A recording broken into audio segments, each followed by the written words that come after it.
You have to realize that if you have an actual infection, you're coming out of a hospital, that's different. But on a day-to-day, like your stomach is off, like you have a little bit of a cold, I'm coming down with the flu, do I need to take a Z-Pack? I think people need to start building and working on their foundational health, like everyday health, and building that back up so you have better immunity and other things. So that's why I love functional medicine so much in this alternative medicine space, because they look at you as a whole and they try to bring you into balance and they try to bring you in healthy ranges. Founder, humanitarian, biohacker. Our guest today on the Settle or Be podcast is Iman Hasan, who's going to be talking to us about all things biohacking, beauty, and wellness. So welcome, Iman, and over to you. Why don't you begin by telling us a little bit about your personal health and well-being story and your current work? Thank you so much, firstly, for having me. And, most of you might know I'm actually Pakistani, so I love that I'm speaking to, somebody from my part of the world, and I'm addressing like amazing women and people. So thank you for the opportunity. Amazing. So, I've been living in the States for 10 and a half years, and I moved to America like around the time that I was turning 30. I'm like going to be 41 now. When I moved to the States, I remember 4 or 5 years into living here, I was having a lot of my own health issues. I own a PR marketing agency in the US. We were building a lot of fashion brands, a lot of lifestyle brands, a lot of spirits, hospitality brands. And then I fell into this whole thing, which is now like biohacking and alternative medicine, because I was having issues with my own health. So I used to consistently have ovarian cysts. So I suffered with like ovarian cysts from my teens into my 20s. I had a bunch of surgeries. I had really bad cystic acne 6-7 years ago, to the point that I would have such bad scars. I'd feel so embarrassed. I was like, I've never had acne before as a child. Why am I getting it now? So adult acne is emotionally almost very traumatizing, right? Because you're not used to having it, and all of a sudden you're like, what's going on here? Really bad fatigue. I suffered from indigestion. I couldn't eat certain foods that make me feel super sick. So I stopped and said, like, what is going on with my health over here? And both my parents had like serious health issues. My dad had Alzheimer's and dementia before he passed away. My mom died of ovarian cancer. So from a young age, it was in my head that I don't want to be sick. But I didn't know alternative, because, traditional Desi parents are like, have this medicine. They never look at like that much. In Pakistan, they don't look at root cause, right? It's not as Ayurvedic is not that practiced in Pakistan the way it is in India. And so I got introduced to a functional medicine doctor who completely changed the way I was looking at my health and my body as a whole.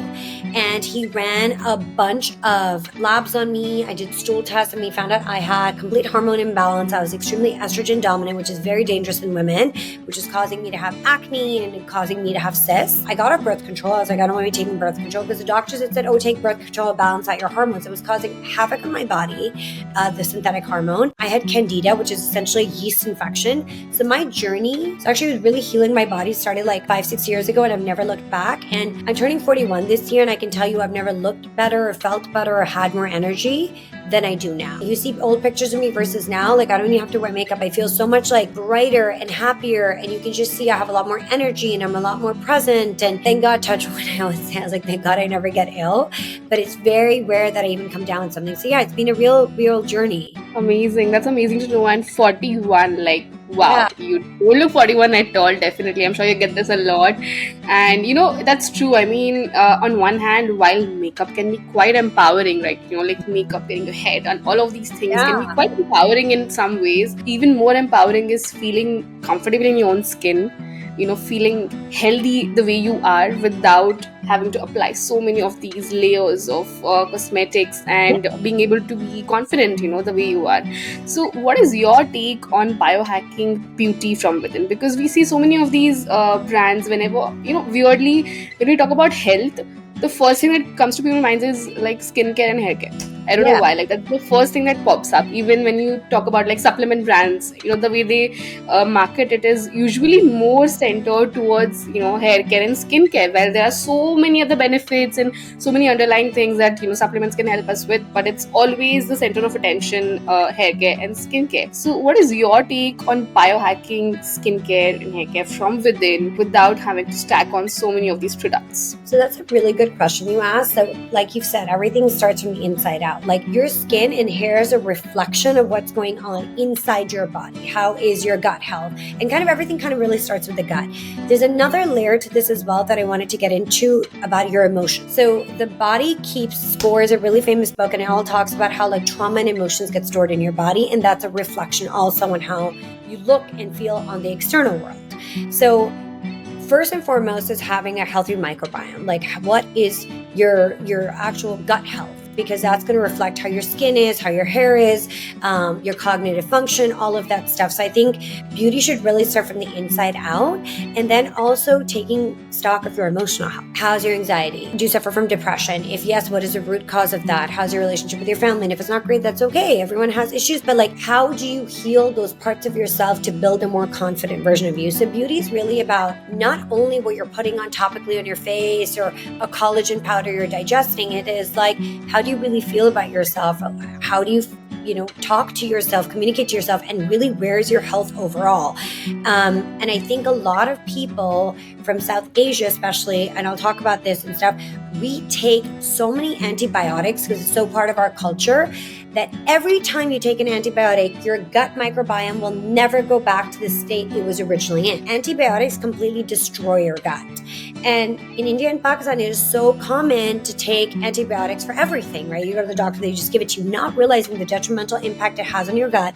Then people are not taking prebiotics and probiotics. So their gut is inflamed. They have sometimes SIBO, they have leaky gut, they have IBS, and all these issues get misdiagnosed. And then our diets don't help that, right? We're eating a lot of sugar, we're eating a lot of processed foods. And so it just wreaks havoc. The way our part of the world used to eat, everything's from the farm, it's super fresh, it's organic, that everything's getting commercialized. Even in India and Pakistan, it's not just the US.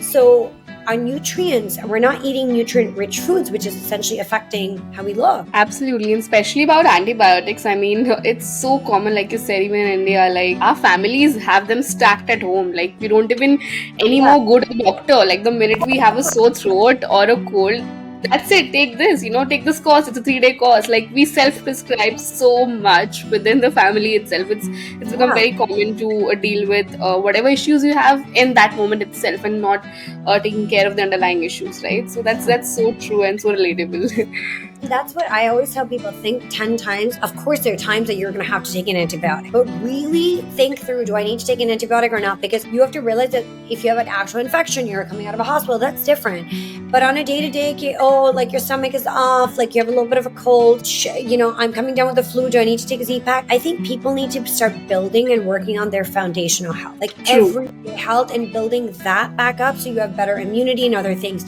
So that's why I love functional medicine so much in this alternative medicine space, because they look at you as a whole and they try to bring you into balance and they try to bring you in healthy ranges. Right. And since you spoke about immunity, what have been your learnings over the years in terms of, building up your immunity so that you don't end up in a situation where you have to take antibiotics or you feel the need to take them? So it's a few different things. One is like burnout can lead to obviously not having a great immune system. So like make sure basics, it's simple stuff. Are you getting in enough sleep? And if you're getting in enough sleep, what is your sleep quality like? Because if you're not sleeping well, you're not recovering. And if you're not recovering well, you're going to be exhausted. So what is the quality of your sleep like? Simple stuff. Start with your sleep. How much hydration are you actually getting in? Are you dehydrated on a cellular level? Because that can also cause a lot of issues in your body. And people are just like, oh, I'm drinking enough water, but are you taking water with minerals in it? Are you taking water that's going to absorb better? Like, what are you actually doing for that? You start at the basics. So hydration, like sleep. I think it also comes down a lot to mindset. Like, how do you approach your day? Do you have a morning routine, even for 15 minutes that you take the time to yourself? Or are you just getting up and going straight to your phone? All of these things add stress to your life, and life is always going to be stressful, right? That's just part of existence. But what are you doing to offset that stress so it doesn't affect your health and rage like havoc on you long term? And then from there, how do you build your immunity is by bringing in things that help support your health and wellness journey. So custom and supplementation is something that I do. Basic supplements, a really high dose vitamin C.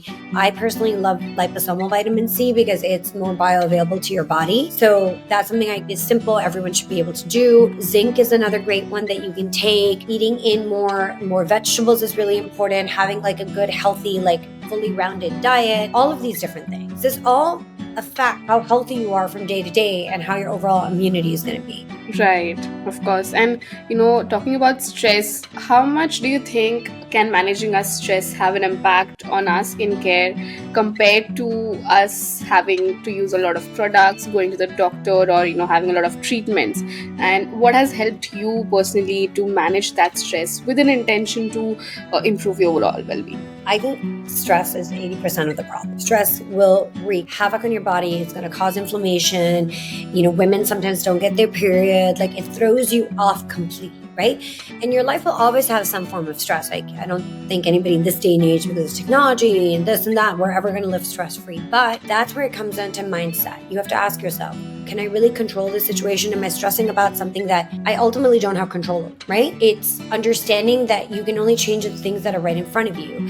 And in order to lower some level of stress in your life, right? That's why I'm saying healthy habits are really important, because even through the worst days, if you have habits in place that help you, imagine you get up and in the morning, let's say you meditate even for 15 minutes, that's going to set you up for a positive mindset. So when things come, like something goes wrong with a client or you have an argument at home with your family, if you're in a calm state of mind and you're trying to operate from a parasympathetic nervous system, which is a rest and digest, right? Then you're able to deal with things in a calmer way, which causes less stress on your overall well-being. Absolutely. I mean, we definitely, underestimate sleep and stress. We really want to put all our money in the other baskets and, buy all the new technology, the new supplements and everything, but we don't have our sleep and managing our stress in place, and which is the major part of our lifestyle.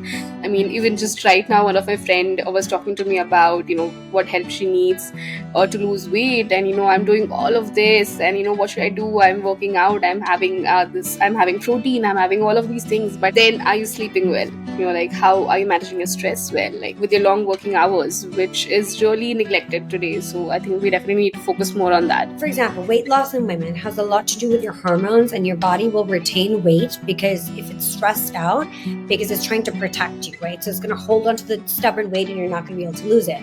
So I think a lot of times when people have like, oh, I'm not losing weight, or, my skin is breaking out, they should just go back and look at the foundation. Are you sleeping well? Are you hydrating? What is your diet like? Are you eating a lot of processed food and sugar? Start with the basics. Start eliminating that. And then from there, you can look at the other things like, okay, I'm going to take these supplements, I'm going to add this to it. But first, start at the baseline. Absolutely. And one of the most, amazing thing I learned in the last few months about losing weight and, probably stress or emotional health is that how your body can feel unsafe and without you even knowing it. And it'll hold on to the fat, hold on to the weight that you're trying so hard to lose, which is just amazing because we're trying to do all of these efforts, but we don't even know if we feel safe in our body, if we are doing things to regulate our nervous system, right? And that's where, like, there's a book that I think a lot of people should read. It's called The Body Keeps Score. And what it is the body holds on to trauma, fear, anxiety that you have, and it creates this system that's just trying to keep you safe because there are other things going on. So things that are really great, acupuncture is absolutely amazing for calming and regulating the nervous system. Regular acupuncture, meditation is really, really great. Breath work, cold plunging can be really great. Anything that puts you in that state of mind of peace. And the more you do it, the more familiar your body gets with that feeling. And so when really stressful situations come up, you've trained your body like a muscle to remember that place of calm. And you're not going to be calm all the time, but it will help you regulate stressful situations and when things come up. And then over time, you see mindset change, right? When your mindset starts changing, the same situation that might have driven you crazy like 4 months ago is not going to drive you crazy now. Absolutely. Do become more resilient is what we often tend to forget, that spending that 1 hour working on, spending that 15 minutes meditating every day, you might not see immediate results, but you're just becoming so much more resilient to things that probably stressed you over some time back, like you said, right? So we are just investing that 15 minutes, but in the long run to help us with so many better things. And at the end of the day, like, your health is in your hands, right? So we're always looking for this doctor to fix her, that doctor to fix us. We don't want to take responsibility that our health is in our own hands, and we have the ability to change our relationship with our bodies and our minds. And I think people need to stop being so much of this victim mentality and say, listen, where can I start? And of course you'll go to experts and doctors, and of course you'll do that. But first start with your own self and hold yourself accountable on the things that you can fix and help and change in your life. Absolutely. That makes so much sense. And, getting to specifics, what are some things that are really glamorized in the cosmetic world that you personally have, cleaned out of your closet, or that you have, eliminated through your routine, and that is really very extra? It's affecting our health in a bad way and we don't even know it. So there's some crazy statistic. I don't have that on me right now, but it's like our women's personal care products have like an insane amount of endocrine disruptors in them now, right? Like, we women are getting so bombarded with cosmetic and self-care products, and they don't even realize it. So from your deodorant to your body wash to your perfume to your eye cream to your foundation, like you name it. And so one of the biggest things I've tried to do is eliminate and bring in clean brands, even down to the toothpaste, right? And try to find alternative brands that are clean, like toothpaste that don't use fluoride, deodorants that don't have aluminum, like things that are just like cleaner to use. So one of the basic things I tell women is, and they're not expensive sometimes, beauty starts from the inside out. So start by fixing your gut, and that's going to define how you look on the outside. And when it comes to your personal care products, right? Make sure that you find healthier, cleaner alternatives. Like even tampons have a lot of toxicity that's linked to them, and that goes into and we don't think about this. We're like, oh, but like it's part of what everybody does. Everyone's using this. Our deodorants, our toothpaste, our face wash. And that's why these mass brands, like people like Dove and Nivea, they're not clean. And there's a lot of side effects to these big, kind of pharma brands, because essentially they're owned by pharmaceutical companies. So that's where I think consumers can find alternatives, and especially in places like India and Pakistan, where you have so many Ayurvedic and smaller brands you can pick from. You just have to do your research and buy, and also support a small business. But there's a lot of great alternatives out there. Absolutely, we have beautiful alternatives here today, and online or in your local market, like there's so many of these naturally made products that we just ignore, and we just want to have the next big brand or the most expensive thing in the cosmetic store, because we feel it'll fix all our skin problems, but it definitely won't. And perfume. So many women don't realize how bad perfumes are for you. I still love perfumes, but I do clean fragrances that have no endocrine disruptors in them and nothing that will fluctuate and mess up my hormones. And the scents last. It's not like they don't last. So start with the basics. Like look at what you're using in your shower. Look at what you're using for a deodorant. Look what you're using for a body lotion, a body wash. Start with the basics. Even your shampoo.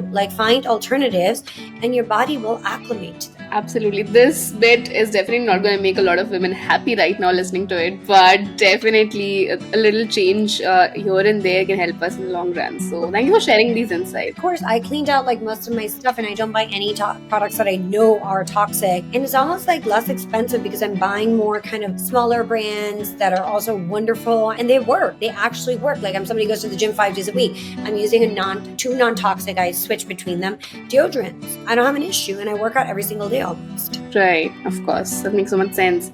And you talk a lot about this, is that in today's chaotic experience of the world, what aspects of self-care are really important to you? So self-care is obviously very different for each person, right? What I view as self-care, you might not view as self-care. Somebody might say, okay, fine, me sitting in silence for 30 minutes in my thoughts is my version of self-care, right? So I'm somebody who knows I have a very high stress life. I'm on the go a lot. I own 2 businesses. I also do a lot of philanthropy work. I'm busy with a lot of different juggling balls in there. For me, it's very important personally to find ways to regulate my nervous system and find places of quiet for myself.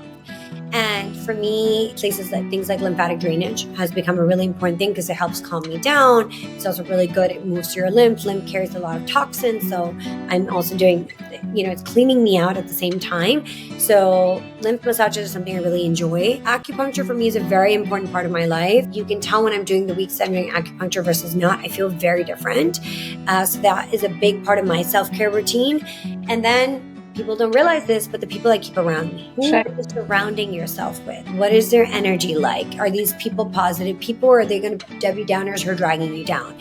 Because who you share your energy with, it affects you. So self-care is not just about beauty treatments. It's also really important to look at self-care as energetic, right? Because people are around you are causing stress in your life. And then somebody listening to this might be like, oh, but what if my family's causing me stress, right?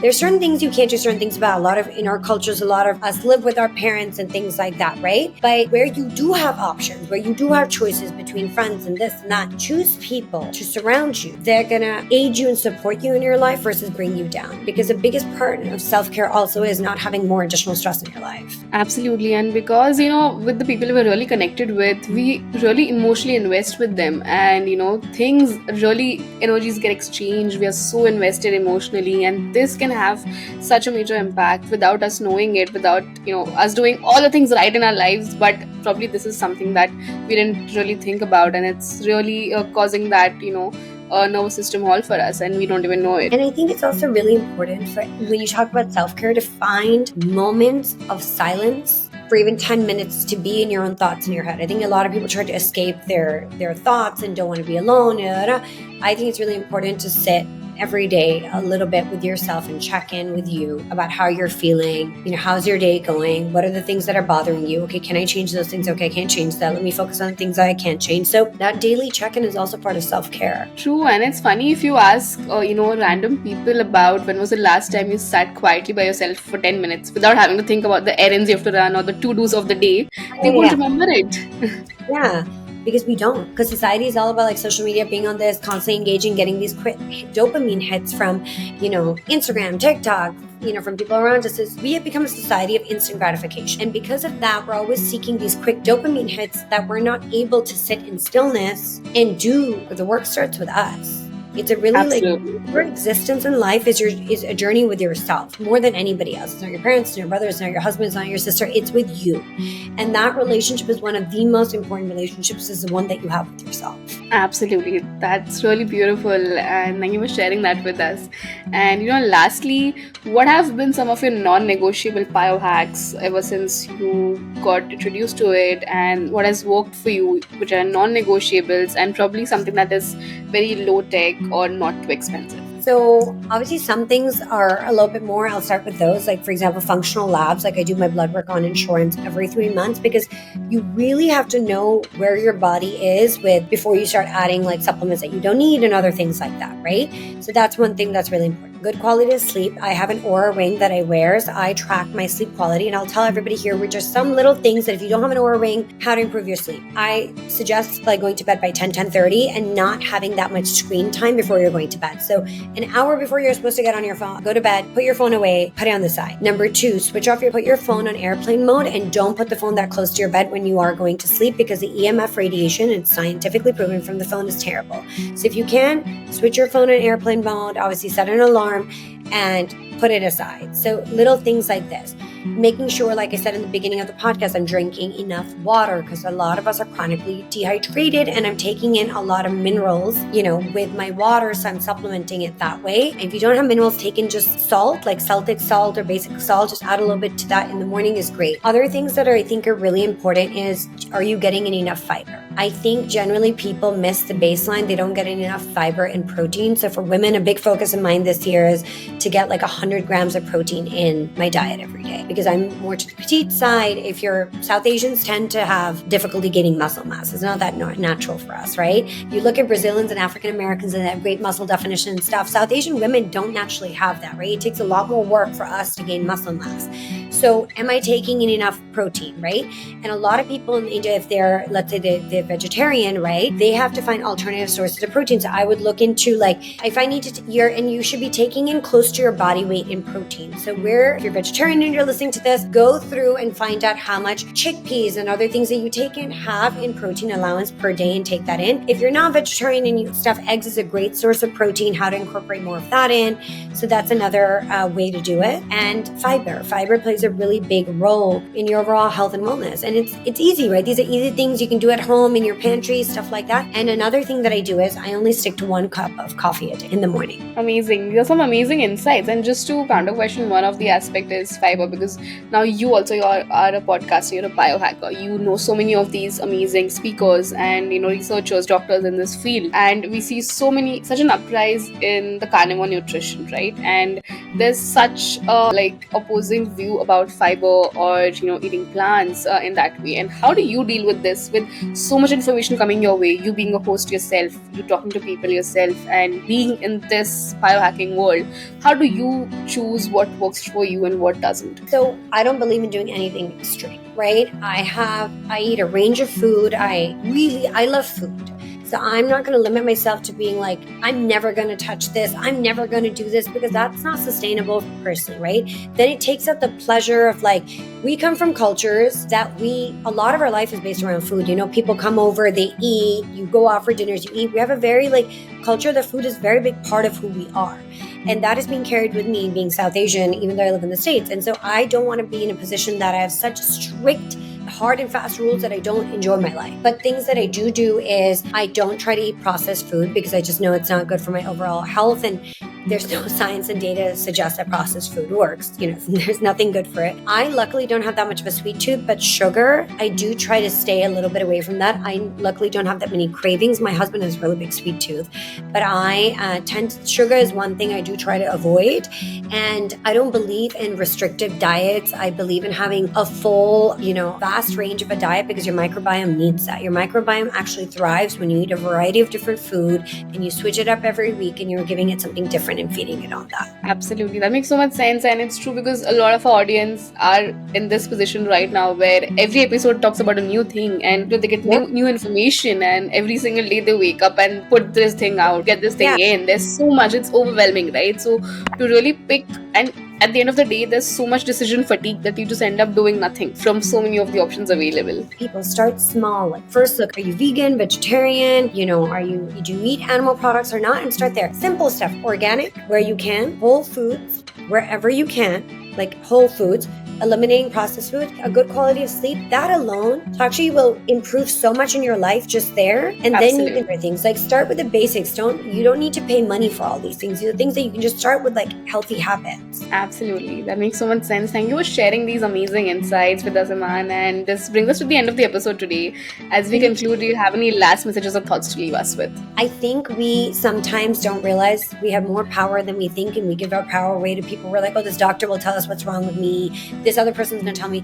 I think if we learn to start sitting with ourselves and checking in with ourselves and sitting with our thoughts, a lot of what we seek externally will come from internally, and having that stronger mindset just sets you up for success. So for anybody listening to this, take those minutes to check in with yourself and reaffirm things that actually come from within, because you have all the answers. Absolutely. That's a beautiful message. Thank you for sharing that with us, and thank you for being here today.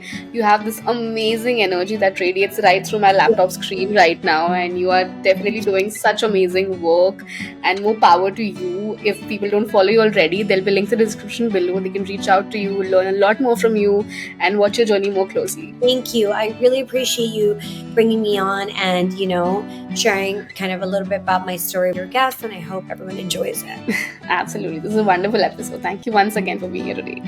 Thank you.